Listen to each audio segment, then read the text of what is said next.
देखिए, सीरियल अनुपमा में वनराज गायब हो गए एन मौके पर। मतलब कि काव्या का सपना पूरा होने ही वाला था कि उससे पहले वनराज गायब हो गए। जाहिर सी बात है, अपने सपनों को चकनाचूर होते हुए देखकर काव्या का रौद्र रूप जो है वो सामने आ गया।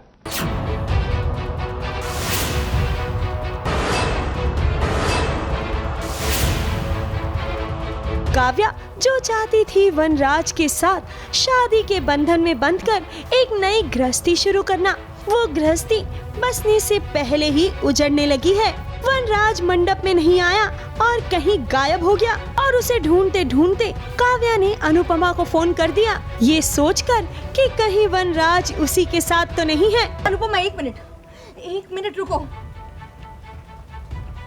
तुम्हें अभी क्या भी आना होगा। गंदगी तुमने फैलाई है, साफ भी तुम ही करोगे, मैं नहीं आने वाली। अनुपमा से खरी खोटी सुनने के बाद काव्या को बा ने भी खूब सुनाया। वो नई बहू जिसका गृह प्रवेश होना चाहिए था, उस पर तो मानो तानों की बारिश हो रही है। अच्छा हुआ जो मेरा बेटा शादी के मंडप से भाग गया। तेरी जैसी दुल्हन हो ना तो फिर दूल्हा तो क्या, बैंड बाजा बारात सब भाग जाएंगे। अब जो शादी की इतनी उसने तैयारी एकदम जल्दी जल्दी में की थी और अब जब पचका हो गया शादी का पचका हो गया उसे, और एंड मोमेंट पे जो दूल्हा है वही भाग गया। तो हर मुमकिन कोशिश करने के बाद जब काव्या को वनराज कहीं नहीं मिला तो उसने अनुपमा को धमकी दी, घर वालों को पुलिस के हवाले करने की धमकी। तुम्हें आना होगा अनुपमा, क्योंकि अगर तुम यहाँ नहीं आई ना तो वनराज के साथ साथ तुम्हारी पूरी फैमिली के खिलाफ मैं पुलिस में कंप्लेन कर दूंगी कि तुम लोग मिलकर मेरी शादी रोकने की कोशिश कर रहे हो और मुझे मेंटली हैरेस करने की कोशिश कर रहे हो। लेकिन ये अनुपमा के घर वाले भी जानते हैं कि अनुपमा के होते हुए उनको कुछ नहीं हो सकता। क्यों बा, ठीक कहा ना हमने? नहीं, हमारे पास हमारा रामबाण है ना, अनुपमा। सबकी माँ अनुपमा, तो बस सॉर्टेड। सब मर्ज की एक ही दवा अनुपमा। बस तो पुलिस हो कुछ भी हो, आई थिंक जिसके आगे भगवान राम ने सर झुका दिया है वो मुसीबत क्या करेगी। अब एक तरफ अनुपमा और घर वाले हैं तो दूसरी तरफ है काव्या, और हमें इस बात का भी पूरा यकीन है कि अनुपमा के होते हुए उसके परिवार को कुछ नहीं हो सकता। लेकिन देखना ये होगा कि काव्या का ये रौद्र रूप और कितने बखेड़े क्रिएट करता है। जिस घर में तुम शादी करके आना चाहती हो उस घर के लोगों से तुम ऐसी बात कर रही हो। अभी तो सिर्फ बात कर रही हूँ, अगर वनराज वापस नहीं आया ना तो बर्बाद कर दूंगी। कैमरामैन इरफान शेख के साथ एबीपी न्यूज रिपोर्ट।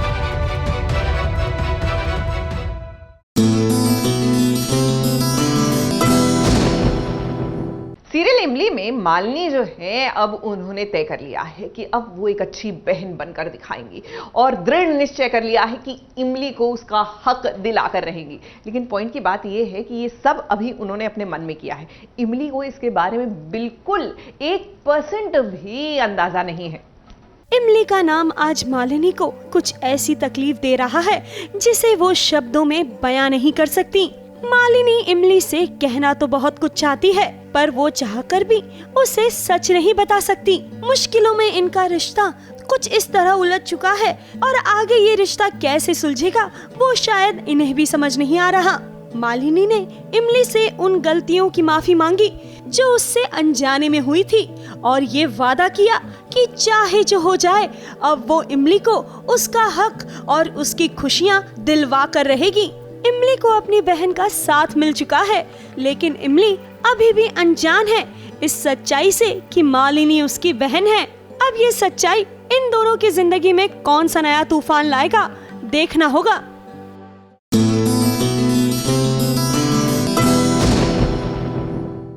देखिए, आप चाहे बच्चे हो, बड़े हो या फिर बूढ़े हो, एक अच्छी कहानी की ऑडियंस हमेशा होती है। और अगर आप भी अच्छी कहानियों की तलाश में हैं, सुनना चाहते हैं, तो Audible is a great app. And guess what, हमारे जो प्रतीक बब्बर और रसिका दुग्गल है वो ऑडिबल पर लेकर आ रहे हैं एक मजेदार सी कहानी। तो चलिए आज इनसे मुलाकात करते हैं, जानते हैं उनकी इस कहानी के बारे में। सिर्फ हमारी आवाज से हम कैसे आप हर शब्द आप वो एक कहानी के फ्लो में जाना चाहिए। नहीं, कोई भी चीज तीसरी बार करके मास्टरी तो आप नहीं कर सकते। डबिंग में भी हेल्प हो गई है। आपने आपके पसंदीदा एक्टर्स को अपने टीवी, फोन और लैपटॉप स्क्रीन पर एक्टिंग करते हुए और डायलॉग्स बोलते हुए तो देखा ही होगा, लेकिन जनाब डिजिटल दुनिया इसे कुछ हद तक बदलने वाली है, क्योंकि अब ऑडिबल ऐप के जरिए आप अपने फेवरेट कलाकारों की आवाज कहानी के रूप में सुन सकते हैं, लेकिन उन्हें देख नहीं पाएंगे। ये कुछ वैसा ही है जब आप जमानों पहले रेडियो सुना करते थे और उन पर कहानियां सुना करते थे। अब उसी सोच के साथ आपके पसंदीदा कलाकार अपनी आवाज में ढेर सारी कहानियां लेकर आपके सामने आने वाले हैं, और उनमें से एक है मिर्जापुर 2 और out of love fame Rasika Dugal और प्रतीक बब्बर, जो अपनी कहानी the last girl to fall in love लेकर जल्द ही आ रहे हैं और SBS ओरिजिनल से की इनसे खास बातचीत। प्रतीक, सबसे पहले आप बताइए कि कैसा रहा अनुभव एक कहानी को अपनी आवाज देना, एक किरदार, ऐसा किरदार बनना जिसे सिर्फ लोग सुन सकते हैं, देख नहीं सकते हैं। बहुत ही अलग एक्सपीरियंस था, लेकिन बहुत ही बेहतरीन था, क्योंकि जैसे आपने कहा, हमें देख नहीं सकते, हम एक्टरों को देख नहीं सकते, सिर्फ सुन सकते हैं। तो सिर्फ हमारी आवाज से हम कैसे इस कहानी को कम्युनिकेट करें ऑडियंसेस को, सारे इमोशंस के साथ, सारे और एक अच्छे फ्लो के साथ, जहाँ पर आप हर शब्द आपको सुनाई दे, आप इनांशिएट करें, एक हर शब्द सुनाई दे अच्छी तरीके से। मैं रसिका से सवाल पूछना चाहूंगा। रसिका, ये तीसरी दफा है जब आप इस तरह से किसी कहानी को अपनी आवाज दे रही हैं। आपके लिए तो बहुत ही आसान रहा होगा, मतलब आपने तो अब मास्टर कर लिया होगा इस आर्ट को। नहीं, कोई भी चीज तीसरी बार करके मास्टरी तो आप नहीं कर सकते उसमें। 3 ही बार किया है, ऐसे नहीं है कि लोग जिंदगी बिता देते हैं फिर अपने आप को मास्टर बुलाते हैं, तो बिल्कुल भी नहीं। इनफैक्ट ऑडियो का काम छोड़िए, आज भी जब मैं शूटिंग के लिए जाती हूँ तो मुझे लगता है कि मेरा पहला दिन है। तो अच्छा। कभी भी ऐसा तो नहीं कहा जा सकता कि मैं इस चीज की मास्टर बन चुकी हूँ। और आई थिंक हमारे लाइन ऑफ वर्क की खासियत यही है कि आप कभी भी नहीं कह सकते कि मुझे आता है, क्योंकि हर बार जब आप करने जाओ तो उसमें और कुछ होता है सीखने के लिए। और स्पेशली ऑडियो के काम में तो जैसा कि प्रतीक कह रहा था कि डबिंग किया हुआ है हमने, लेकिन ऑडियो का काम अलग है। इनफैक्ट ऑडियो रिकॉर्डिंग करने के बाद मुझे इनफैक्ट डबिंग में भी हेल्प हो गई है, क्योंकि पहले जब मैं अपना डबिंग का काम देखा करती थी, स्टूडियो में डबिंग करने जाती थी, तो मुझे लगता था कि ये मैंने कैसे अपनी आवाज से ये कर लिया, क्योंकि व्हेन यू आर शूटिंग तो आपकी एक फिजिकल एनर्जी होती है, तो उसकी वजह से ब्रेथ अलग तरीके से आता है और आप कुछ ऐसी चीजें बोल जाते हैं कि डबिंग में जब आप उसको रिक्रिएट करने जाओ तो लगा है कि कैसे करूं। तो जब आप आइसोलेशन में ऑडियो के साथ काम करते हो तो वो चीजें आपको समझ आ जाती है कि how to recreate a breath or a certain emotion when you're not in that physical state, you know. In fact, इस कहानी की जो अनोखी बात है कि this is not about an empowered woman, this is about a world which is ruled by women. And इस कहानी के माध्यम से शायद ऑडियंस ये सीख ले जा पाए कि it is not about gender, it is about power and how power can corrupt people, you know. कि power can corrupt women as much as it corrupts men. So I think that is the thing to learn about this story, that it is that जो oppressed रहेगा वो always वापस push करेगा, और discrimination की बहुत deep seeded effects होती हैं। चलिए जाते हैं, एक छोटी सी रिक्वेस्ट है कि ये जो आप लोगों की कहानी है, इसका कोई एक अंश छोटा सा 2 लाइन में आप दोनों कुछ बोलकर बताना चाहेंगे, डायलॉग फॉर्म में कुछ चाहेंगे? अगर आपकी इच्छा हो तो मतलब मैं सुनना चाहूंगा कि किस तरह से आप लोगों ने एनैक्ट किया है, परफॉर्म किया है लाइन, क्योंकि ये शूटिंग के वक्त याद कर लेते हैं ना, स्क्रिप्ट ऑडियो के वक्त याद नहीं करते, पढ़ के हम चलिए कोई बात नहीं, सितंबर लास्ट ईयर की। जी सर। चलिए कोई बात नहीं। आप दोनों को शुभकामनाएं इस कहानी के लिए। जितना आप लोगों को पर्दे पर सराहा जाता है, हम चाहेंगे कि आप दोनों की आवाज सुनकर भी लोग आप दोनों को उतना ही सराहें, उतना ही पसंद करें। बहुत बहुत शुक्रिया एबीपी न्यूज से बात करने का। Thank you so much. Mumbai से रवि जैन के साथ एबीपी न्यूज रिपोर्ट।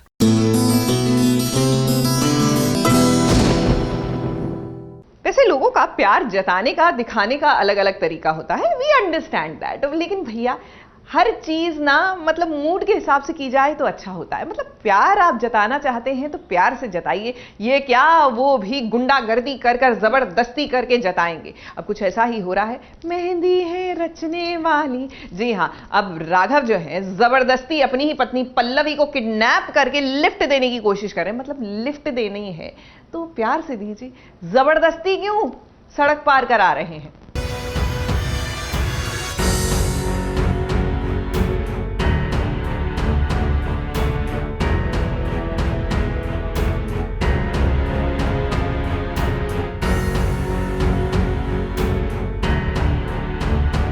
के मुंह पर यूं रुमाल बांधकर, उसको जबरदस्ती कंधे पर उठाकर, इस तरह गाड़ी में बिठाकर लिफ्ट देने का राघव का अपना एक अंदाज है। जी हाँ, यहाँ राघव पल्लवी की किडनैपिंग नहीं बल्कि उसको लिफ्ट दे रहा है। दरअसल माजरा ये है कि पल्लवी को अर्जेंटली कहीं जाना था और घर पर कोई गाड़ी नहीं थी, तो राघव ने उसे लिफ्ट देने का ऑफर दिया।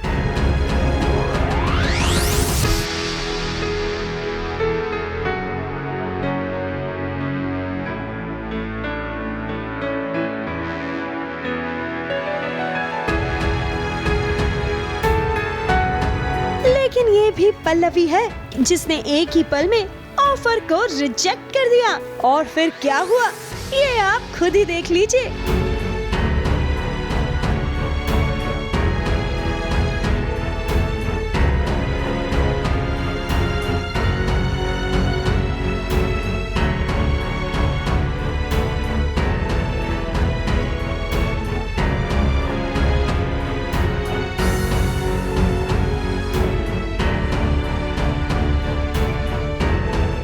और पल्लवी, आप दोनों की यही नोकझोंक तो है जो दर्शकों को और आपकी इस जोड़ी को और भी प्यारी बनाती है। लेकिन कोई है जिसने हर कदम पर आपके ऊपर नजर रखी हुई है, तो जरा संभल कर रहिएगा।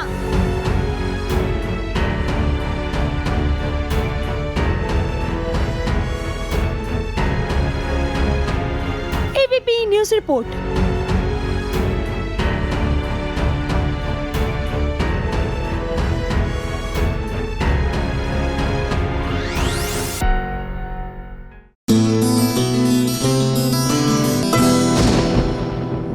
एक्चुअल में कई बार लगता है ना कि सच ही तो है कि पर्दे की दुनिया में जो दिखता है वो होता नहीं और जो होता है वो दिखता नहीं। अब करण मेहरा और निशा रावल का ये जो पूरा विवाद है, इसको लेकर तो यही लगता है। इतना खूबसूरत ये पैर और देखते ही देखते भाई इतना बड़ा विवाद। आखिरकार इस पूरे मुद्दे की सच्चाई क्या है, हकीकत क्या है, आइए हम आपको बताते हैं।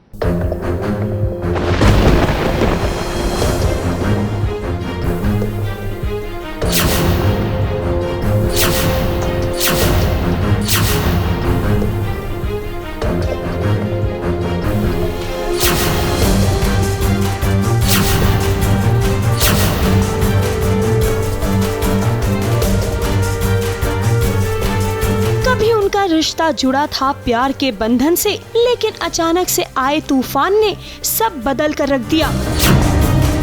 और कभी एक दूसरे का हाथ ना छोड़ने वाले करण मेहरा और निशा रावल के बीच आ गया डोमेस्टिक वायलेंस का मामला। और सोमवार की रात मुंबई के गोरेगांव पुलिस स्टेशन में धारा 336 और धारा 337 के तहत एक्टर करण मेहरा पर उनकी पत्नी निशा रावल ने ये आरोप लगाया कि करण ने सोमवार रात को उनके साथ मारपीट की और दीवार की तरफ धक्का दिया और निशा रावल घायल हो गयी। आपको बता दें, कुछ दिनों पहले ये खबरें भी आई थी कि करण और निशा दोनों की शादीशुदा जिंदगी में दरार आ चुकी है और दोनों ही डिवोर्स की तरफ बढ़ रहे हैं। लेकिन मीडिया के पूछने पर दोनों ही पति पत्नी ने इन बातों को अफवाह बताया। जाहिर सी बात है, कौन पति पत्नी अपने शादीशुदा जिंदगी को एक और मौका नहीं देना चाहेंगे। इस मामले में करण मेहरा को मुंबई के गोरेगांव पुलिस स्टेशन द्वारा अरेस्ट भी किया गया।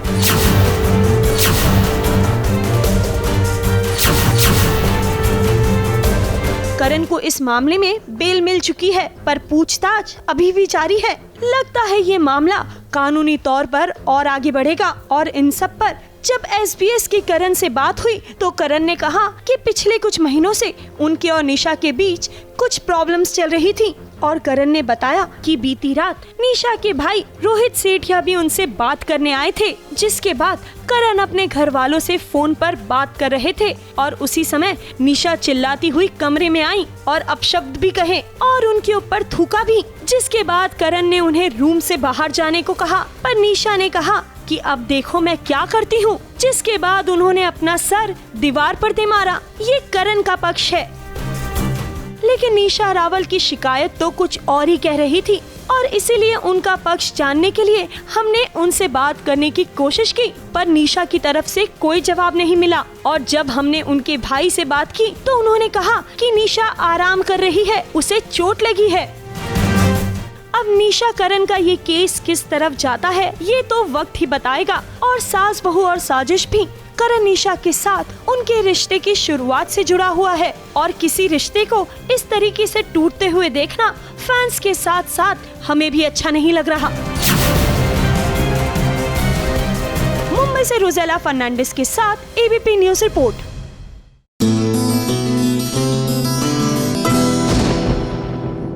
पति पत्नी के बीच में चाहे जितनी मर्जी झड़प हो, लेकिन जी हाँ, आप उनके पति के बारे में कुछ कह के दिखा दीजिए, पत्नी जो है यूं कूद जाती है डिफेंस पर। ये लाइफ की हकीकत है। अब पंड्या स्टोर्स में जो संदीप पंड्या का बिल्कुल नहीं है, उसमें भी तो यही हो रहा है।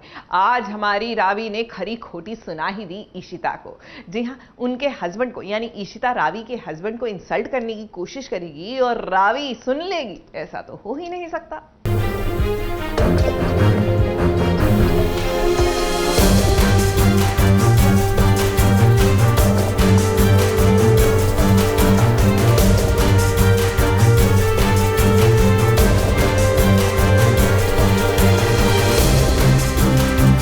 ऋषिता जो हर कदम पर शिवा को बेइज्जत करती है, उसकी हंसी उड़ाती है। आज ऋषिता शिवा की शर्ट से घर में पोछा लगा रही थी और ऋषिता की यह हरकत देखकर रावी ने आज अपने पति के लिए आवाज उठाई। ऋषिता को ये समझाया कि वो अपने पति के साथ खड़ी है।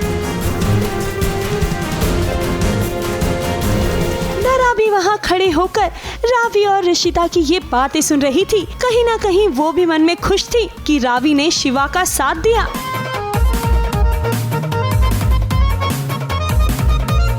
लेकिन अभी मुश्किलें तो धरा के लिए बढ़ने वाली हैं, क्योंकि गौतम ने कह दिया है कि जब तक वो माँ को सच नहीं बता देती वो उससे बात नहीं करेगा।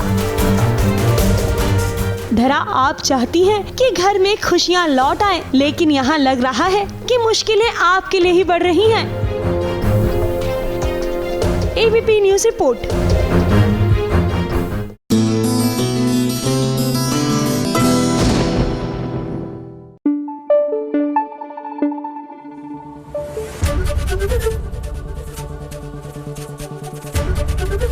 ABP न्यूज आपको रखे आगे।